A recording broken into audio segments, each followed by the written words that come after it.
duality of Steve Lacy needs to be studied. It's judgment time. Steve Lacy, he's just released his first new album in 4 years. And before I tell you what the hell I mean by duality of Steve Lacy, well, let's talk about this record. This album is really interesting because it does exactly what every artist is too scared to do right now. It tries to be different. As musicians, we're all told to have a sound and drill down on that relentlessly. But that gets boring. Your heart's not in it and the people get tired of it too. So I get it. Steve Lacy needs to make a change. It's not too different that it's unrecognizable, but it is different enough that people who didn't like him before can start to enjoy the new stuff. But why do people say that this is his most complete album? Yes, there are great bass lines, but this is the most well-rounded instrumentation he's ever made. In cases they are a bit too sparse, but it's a holistic approach. I like that.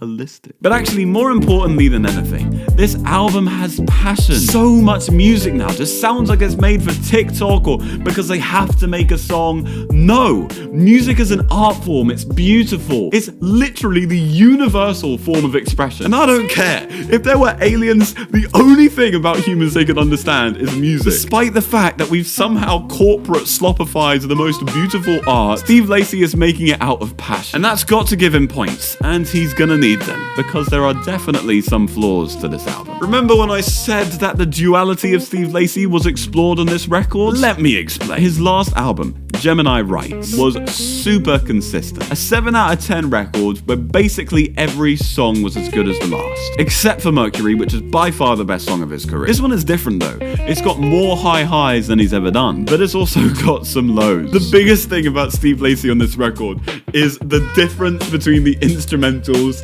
and the lyrics. What is he doing with the lyrics? I am a big baby, sucking on.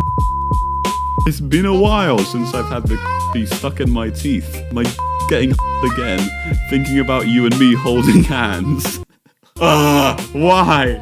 This could be such a good record if it wasn't for the stupid lyrics. I'd actually say his best lyrics are when he's kind of just repeating nonsense, because at least he's not trying. You know, I know that's mean, but we know what Steve Lacy can do when he works with a great lyricist. I mean, look, he made Pride by Kendrick Lamar on an iPhone 6. And when you have someone like Kendrick, who's a lyrical genius... Do we have Kendrick somewhere here? Amazing song, 9 out of 10 song. I don't know, I don't have a solution for him because we're working with music which is inherently lyrical. Look at Daniel Caesar, Frank Ocean, even The Weeknd. Their lyrics are incredibly central to their music. Also, something that's different between his music and their music is that his music somehow sounds more homemade. And I mean that as a massive compliment. It's like if you go to France, would you rather go to a big, expensive restaurant by a man named Pierre? But it's bright, it's not intimate. You got a fat man there, a Karen there. Or would you rather go to some random mum called Marie? Maybe not as technically good, but it will be made with love, with passion, and the atmosphere will be better. What I'm trying to say is, music isn't about mass-produced slop. We've started the dying of the lights. This happens in another one of my videos, by the way. Having those personal, human-sounding songs is way better. It's exactly the reason, by the way, for why Rodeo by Travis Scott is far and away his best album. The duality of Steve Lacy is that his instrumentals are fantastic, but his lyricism is not. In about 6 months, he's going to be making an album with his band, The Internet, and I think that's going to be very, very promising. That being said, let's not pretend like this is a bad album. In fact, I'm giving it a... Wait. Remember to subscribe before I tell you my score. 7.5 out of 10, and it is my 8th favorite album of this year.